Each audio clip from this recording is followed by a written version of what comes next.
Em 97, a DRER, que já trabalhava com jovens e jovens adultos e não só com crianças,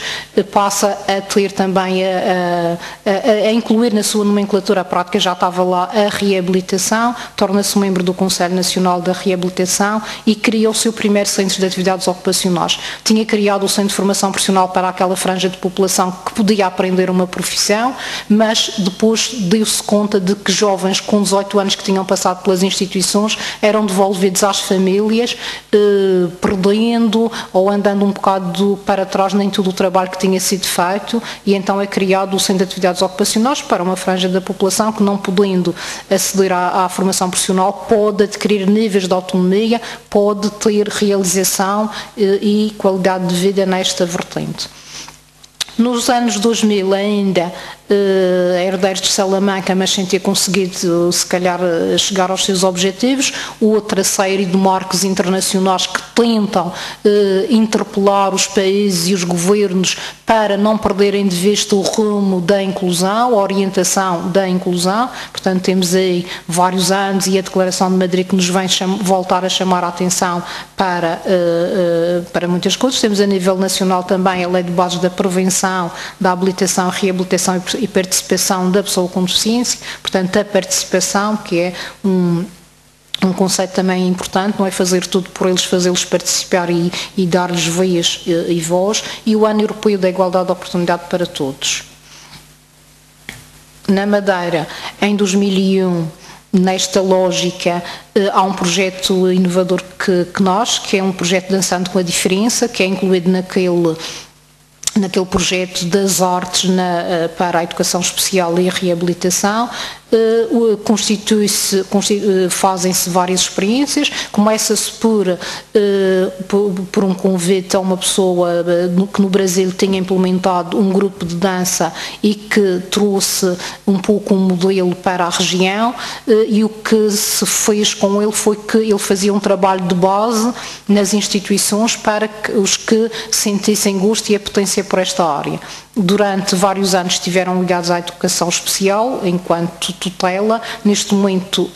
constituíram-se em associação, mas continuam apoiados por nós através de um contrato de programa, e foi este grupo, com o grupo da APCM Coimbra, apresentou no dia 9 de abril na Casa da Música um espetáculo conjunto que era a dança para pessoas diferentes, ou a dança diferente. É também nestes anos 2000 que começamos a pensar numa outra modalidade de intervenção que o continente já tinha, que era unidades de ensino estruturado, um modelo TIS, e viemos visitar duas salas TIS em Coimbra. E movidos por quê? Por um grupo de famílias cujos filhos já tinham, portanto, repetido os 5 anos nos jardins de infância, que o caminho seria uma instituição, e que se estavam a recusar a fazê-lo, porque tinham conhecimento que existiam outras medidas, outros modelos, e que não queriam os filhos numa instituição. E digo agora que em boa hora fomos atrás, entre aspas, da vontade da família, criamos uma sala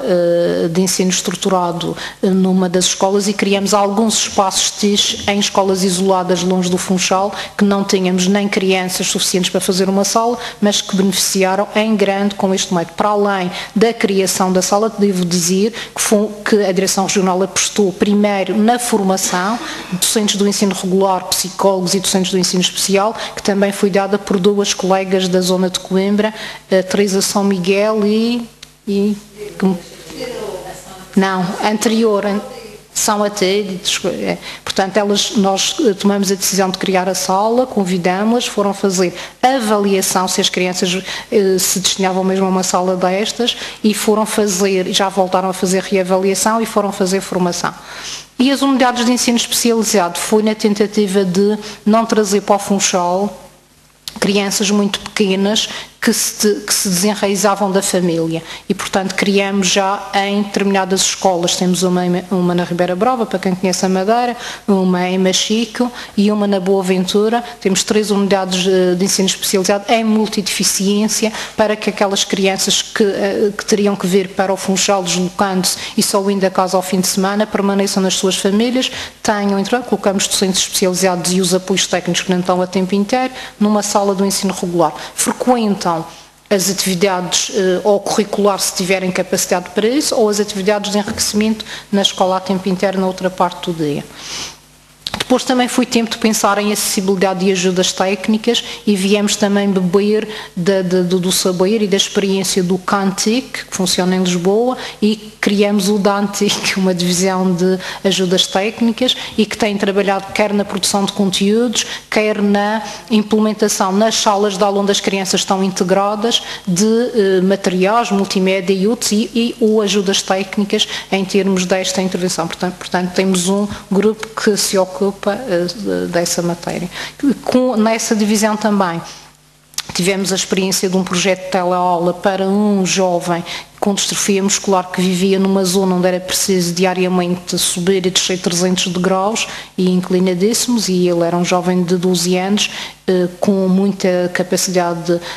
intelectual e que tinha ficado privado de prosseguir estudos porque não havia, já que enquanto ele foi pequenino a mãe trazia-o ao colo, mas depois já não havia bombeiros que se chamassem todos os dias para trazê-lo sempre ao colo. Ficou em casa e nós desenvolvemos a partir da escola, que seria a dele, um projeto de teleaula e ele, claro que não foi fácil, a escola resistiu um bocadinho ao princípio, a escola, os professores da turma, onde ele deveria ser inserido, a serem filmados, a serem vistos, portanto, aquelas resistências que nós sabemos que também são humanas, não é? Num primeiro passo, mas depois foi um projeto de sucesso e ele acabou por ser dos melhores alunos da turma, porque também o colocaram numa turma, mas ele lá conseguiu, feliz da vida. Antes, ele já morreu em novembro, infelizmente, mas antes da sua morte vinha abrir-se uma estrada que já chegou perto da casa dele. Tive uma cadeira elétrica oferecida por um anónimo que o caso, ele era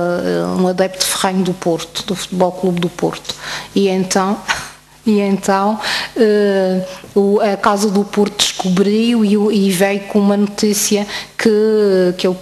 precisaria da cadeira, e contou um bocadinho a história de vida dele. Nós tivemos um telefonema de um anónimo a dizer que lhe oferecia a cadeira, portanto teve a sua cadeira e nos últimos 2 anos de vida vinha 2 vezes por semana à escola, às áreas de prática, de química, e também não vinha muito mais porque tinha condições precárias de saúde e não podia estar dias inteiros numa escola que é relativamente distante da zona dele. Depois outra aposta, a formação contínua, penso que foi feita ao longo do tempo, mas esta formação contínua está aqui como a partir de uma medida política que foi criar uma divisão que se ocupasse da formação contínua para os recursos humanos da direção regional, mas também para as escolas do ensino regular e para os parceiros em termos gerais. E nessa formação contínua e na tomada de decisão da sensibilização fizeram semanas regionais, portanto em dezembro, na altura do Dia Internacional da Pessoa com Deficiência, nós temos uma semana regional onde juntamos atividades de sensibilização a atividades em que envolvemos as crianças e os jovens ou em espetáculos. Normalmente fazemos sempre a estreia de uma peça de teatro por esta altura, no intuito de sensibilizar. Encontros regionais, onde fizemos 3, e ciclos de conferências.